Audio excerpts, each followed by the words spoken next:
So hi, my name is Zach. I'm a second year student in biomedical engineering at McGill. Yeah, so there's actually not a ton of schools that offer this program. So there's a few that are overseas, but that's really far. And then there's a few in the States as well, but that's a little expensive. And then there's U of T that offers it, and there's Ottawa that offers something kind of similar.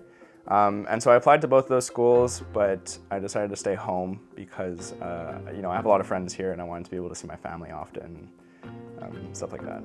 Yeah, it's considered one of the more challenging programs to get into for sure. Yeah, I think when I applied, the average R score accepted, or I guess the minimum R score accepted was I think like 34.5. In terms of my program, what I really like is that it's super modern. So everything that we're learning is stuff that's only come out in the last 5 or 10 years typically. You'll start with some fundamentals, which are prehistoric, but then you'll look at a lot of research papers that have been published in 2020, 2021, some that are in 2022, and the profs are doing a lot of cutting edge science as well, and so they're publishing very modern topics, which is obviously super interesting because it feels like you're really at the state of the art. And it's super interesting material to me because I'm really passionate about biomedical stuff, so I considered going to med school, but I'm also passionate about innovation, creation, which sort of boils down to engineering a little bit more. So this program's really good for me because it's a perfect blend of both those things, and I think it's really relevant to the future right now, I would say. So in my program, there's different streams that you can take that are sort of focused on different aspects of the biomedical industry. The specific stream I'm gearing towards right now is on a computational biology. So what it does is mostly model biological phenomena right now in the hopes of being able to create new therapeutics from computer-based models. So we hear buzzwords like AI, deep learning, machine learning, stuff like this.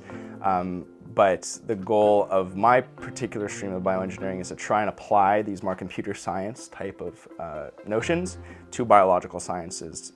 The goal of driving medical innovation. So yeah, biomolecular modeling classes, a lot of theoretical physics, a lot of computer science. Yeah, sort of the main gist of things, but there's a lot of freedom in terms of what you want to take. So I actually really like the math classes the most. I always start them really slow and I don't do well in the beginning, and I'm really scared and I hate it.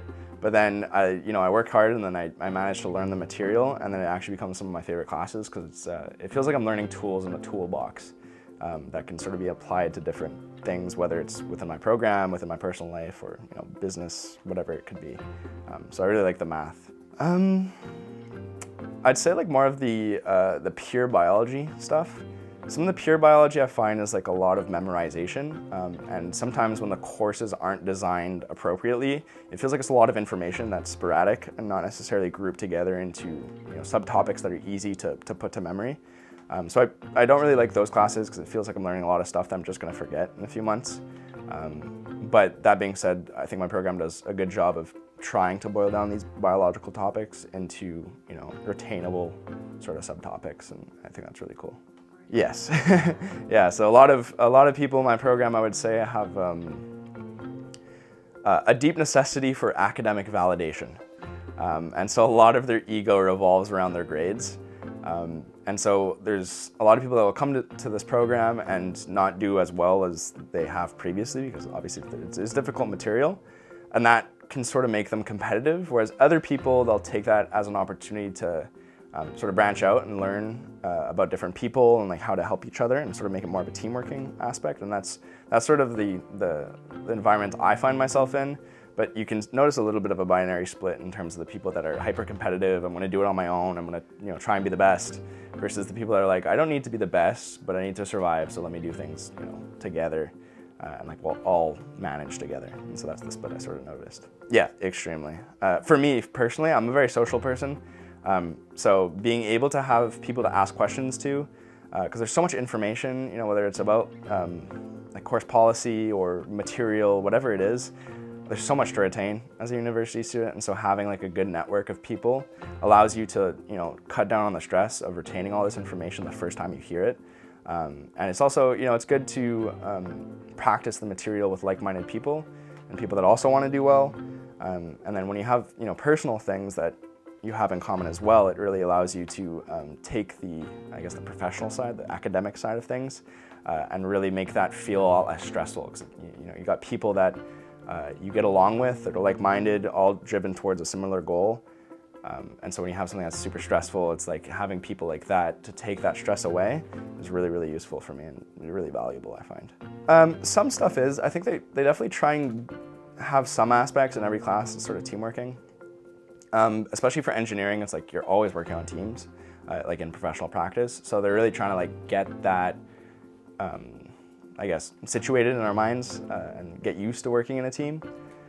But there are some classes that you can't really do that for, like math classes. You're typically going to have a midterm and a final, and you're not going to have a team to do that with. But they do their best, I think. It's a very wide range of teachers. Yeah, you've got some that are obsessed with their research, and the teaching is like a chore, which is unfortunate because they can be brilliant people, but really not care about teaching it to other people.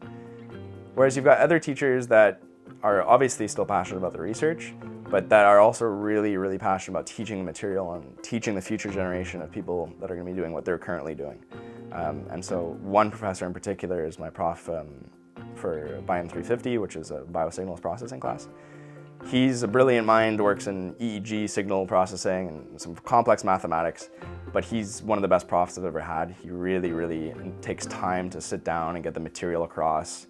And goes out of his way for times that he's certainly not paid to do. Like he'll be like, hey guys, we're doing a 3-hour session this Friday morning. Like he's not supposed to be there, but he'll do it because he doesn't mind it. He's really invested in it, and he'll listen to our feedback about the class. He'll rearrange, different weightings on different assignments based on what the feedback is from the class, or was this exam too hard? How will I change it for next time? Do you feel like it's fair? It feels like he trusts our opinions as well.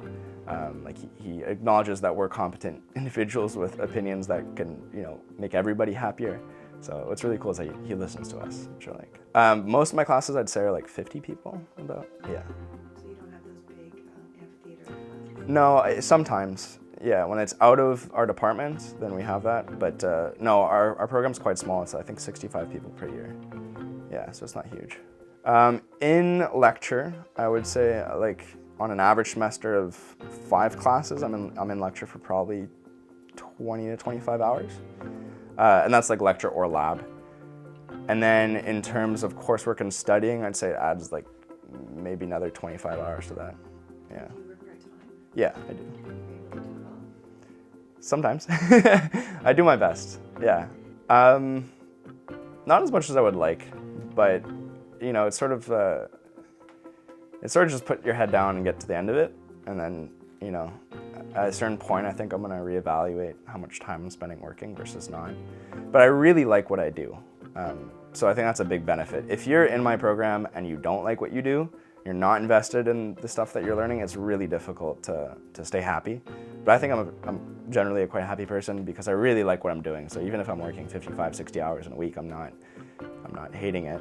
I'm obviously tired, but no. So I live downtown. I live next to Place des Arts Metro, which is about a 15-minute walk from McGill, sometimes 25. McGill's kind of large, but yeah, it's really easy to get to school, which is a huge advantage.